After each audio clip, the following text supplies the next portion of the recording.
सर्दियों में ज़्यादा से ज़्यादा फूल लेने के लिए हम किस खाद का प्रयोग कर सकते हैं जो सस्ता हो, घरेलू हो और जिससे फ्लावरिंग भी अच्छी हो? आज के वीडियो में मैं आपको बताने वाली हूँ कि एक ऐसे खाद का आप इस्तेमाल कर सकते हैं पूरी सर्दी, जिससे कि आपके पौधे को बहुत ही ज़्यादा गर्माहट मिलेगी, पौधे खराब नहीं होंगे, पौधे की ग्रोथ भी अच्छी होगी और एक छोटे से कंटेनर में बहुत सारी कलियाँ आप ले सकते हैं।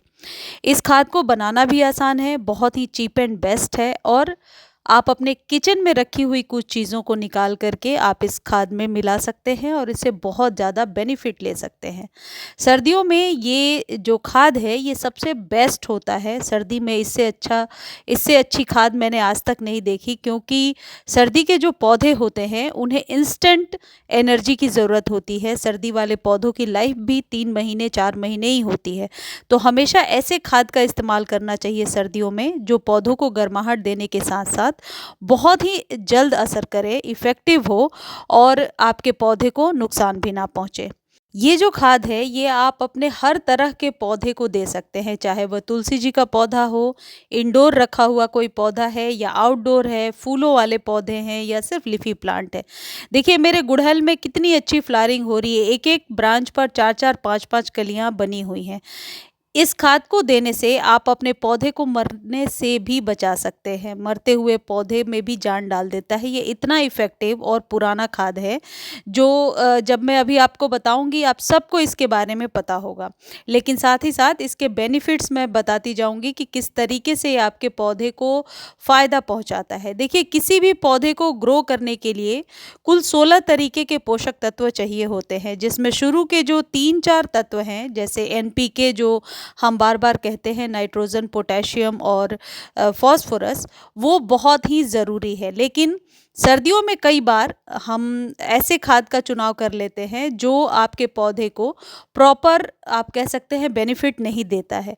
ये जो खाद है ये आपके पौधे पर एनपीके की अच्छी मात्रा देने के साथ-साथ पौधे की जड़ों के विकास में भी मदद करता है। देखिए ये है गोबर के उपले। उपले बहुत आसानी से 10 रुपीज़ में आपको अपने आसपास कहीं भी मिल जाएगा। मैं ये पूजा वाले शॉप से लेकर के आई हूँ, नर्सरी पर भी मिल जाता है, लेकिन पूजा पाठ की चीज़ें जहाँ मिलती हैं वहाँ भी ये मिल जाता है। तो ईज़िली अवेलेबल है। यदि किसी को बिल्कुल भी ना मिले तो ऑनलाइन मिल सकता है। जो लोग छोटे जगहों पे रहते हैं वो तो अपने दूध वाले भैया से भी ले सकते हैं।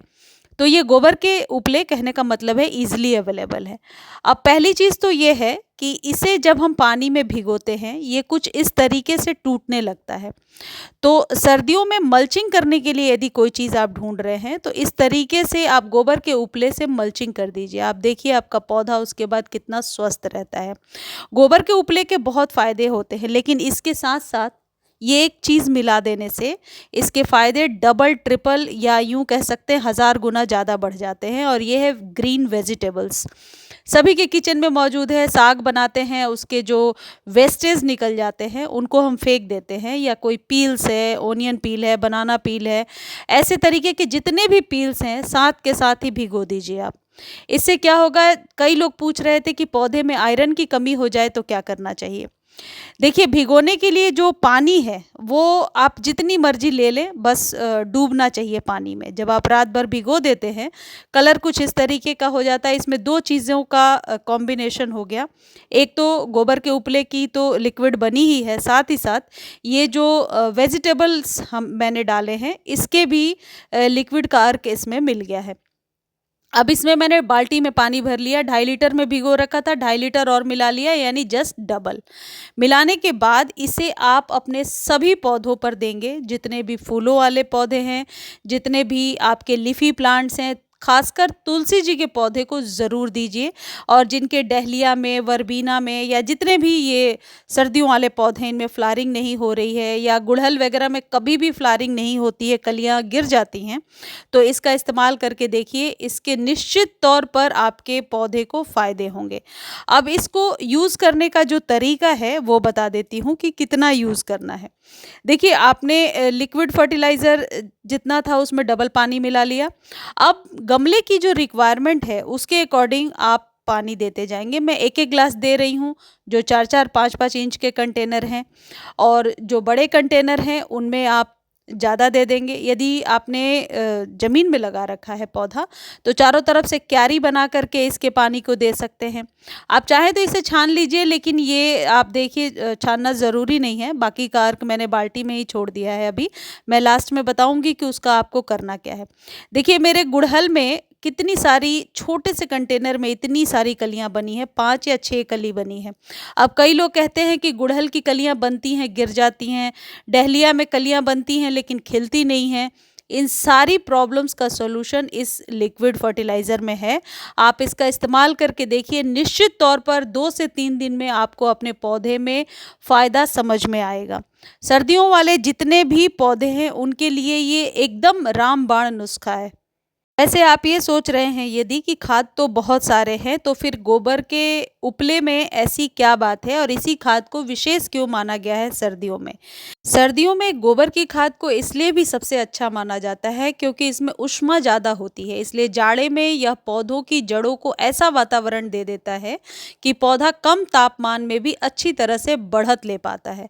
पौधों में गोबर की खाद डालने से पहले आप इस बात को सुनिश्चित कर लें कि गमले की जो ऊपरी सतह है वह थोड़ी ड्राई हो, थोड़ी सूखी हुई हो। गीली मिट्टी में फर्टिलाइज़र देने का कोई फ़ायदा नहीं होता है। गोबर की खाद में नाइट्रोजन, फॉस्फोरस और पोटाश, ये तीनों ही चीज़ें पाई जाती हैं। मैंने शुरू में ही आपको बताया कि 16 में से 3 ज़रूरी चीज़ें हैं जो इसमें भरपूर मात्रा में पाई जाती हैं। इसके अलावा सूक्ष्म रूप से कैल्शियम, मैग्नीशियम, गंधक, आयरन, कॉपर व जस्ता की भी मात्रा पाई जाती है, जो मिट्टी के गुणवत्ता को बढ़ाने में मदद करता है, जिससे कि आप अपने पौधे पर अच्छी विकास ले पाते हैं। गोबर की खाद से मिट्टी में ऐसे जीवाणुओं की संख्या बढ़ती है जो उसकी गुणवत्ता को बढ़ाती है, और साथ ही साथ मिट्टी में कुछ ऐसे पोषक तत्व नेचुरली आ जाते हैं जिससे कि पौधे की ग्रोथ बहुत ही अच्छी होती है।